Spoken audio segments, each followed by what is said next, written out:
Hi all, എല്ലാവർക്കും നമസ്കാരം. അപ്പൊ ഞാൻ വീണ്ടും വന്നു. അപ്പൊ വീണ്ടും നമ്മുടെ ഒരു വണ്ടർഫുൾ റിസൾട്ട് നിങ്ങളിലേക്ക് എത്തിക്കാൻ വേണ്ടിയിട്ടാണ് ഇന്നത്തെ വീഡിയോ എന്ന് പറയുന്നത്. അപ്പൊ ഞാൻ ഇന്നുള്ളത് കണ്ണൂർ ജില്ലയിലെ അഴീക്കോട് എന്ന് പറഞ്ഞ സ്ഥലത്താണ്. അപ്പൊ അവിടെ ഒരു വണ്ടർഫുൾ റിസൾട്ട് നമുക്ക് കിട്ടിയിട്ടുണ്ട്. അപ്പൊ അദ്ദേഹം ഇവിടെ ഇല്ല. അപ്പൊ കിണറ് തൊട്ട് പുറകു വശത്താണ്. അപ്പൊ വീഡിയോസ് എടുത്തോളൂ എന്ന് പറഞ്ഞിട്ടുണ്ട്. അപ്പൊ അദ്ദേഹം ഇല്ല. അപ്പൊ ഞാനത് ഷൂട്ട് ചെയ്യാണ്. അപ്പൊ നമുക്ക് ആ റിസൾട്ട് നോക്കാം. അപ്പൊ ഞാൻ പറഞ്ഞ കിണർ ഇതാണ്, കണ്ടോ. 8 മാസം ഇദ്ദേഹം കൊടുത്തിട്ട് നമ്മുടെ അക്വാ പീച്ച് ബൂസ്റ്റർ ആ കിണറ്റിന്റെ താഴെയിൽ കിടക്കുന്ന നിങ്ങൾക്ക് കാണാൻ പറ്റും. ഇപ്പൊ കിണറിന്റെ അടിവശം മൊത്തം കാണുന്നുണ്ട്. അപ്പൊ 8 മാസമായി. അപ്പൊ അതൊക്കെ അതിന്റെ അകത്തേക്ക് സെറ്റായി അല്ലെങ്കിൽ ചേർന്നിട്ടുണ്ട്.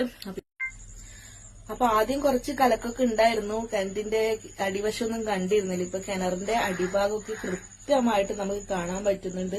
നല്ല തെളിഞ്ഞ വെള്ളമായിട്ടുണ്ട് കേട്ടോ. കണ്ടോ, 8 മാസമായി ഇദ്ദേഹം കൊടുത്തിട്ട്. അപ്പൊ നമ്മുടെ രാജീവേട്ടന്റെ കിണർ വെള്ളത്തിന്റെ ഇപ്പോഴത്തെ അവസ്ഥ നിങ്ങൾക്ക് മനസ്സിലായല്ലോ. ശരിക്കും നല്ല തെളിനീര് പോലെ, നല്ല കണ്ണീര് പോലത്തുള്ള വെള്ളമാണ് ഇപ്പൊ കിട്ടിക്കൊണ്ടിരിക്കുന്നത്. ഇപ്പൊ തൊട്ട് പിറകിൽ നോക്കിയാൽ കാണാൻ പറ്റൂതോ, ഫിൽറ്റർ വെച്ചിട്ടുണ്ട് അല്ലെ. അപ്പൊ ഫിൽറ്റർ വെക്കാൻ എന്താ കാരണം? അദ്ദേഹത്തിന്റെ വെള്ളം വളരെ മോശമായിരുന്നു. അതുകൊണ്ടാണ് അദ്ദേഹം ഫിൽറ്റർ വെച്ചത്. അപ്പൊ ഫിൽറ്റർ വെച്ചിട്ട് പോലും അദ്ദേഹത്തിന്റെ വെള്ളത്തിന്റെ പ്രശ്നം പരിഹരിക്കാൻ പറ്റിയിട്ടില്ല. പിന്നീടാണ് നമ്മുടെ അക്വാ പീച്ച് ബൂസ്റ്ററിന്റെ പരസ്യം നമ്മുടെ ഫേസ്ബുക്ക് വഴി കണ്ടിട്ട് അദ്ദേഹം വാങ്ങിച്ച് ഉപയോഗിച്ചത്. ശരിക്കും 8 മാസമായി അദ്ദേഹം കൊടുത്തിട്ട് ഇപ്പോഴും ആ ഒരു വെള്ളം ആ കണ്ണീര് പോലെ തന്നെ നിൽക്കുന്നുണ്ട്. നിങ്ങൾ കണ്ടല്ലോ വീഡിയോയിൽ.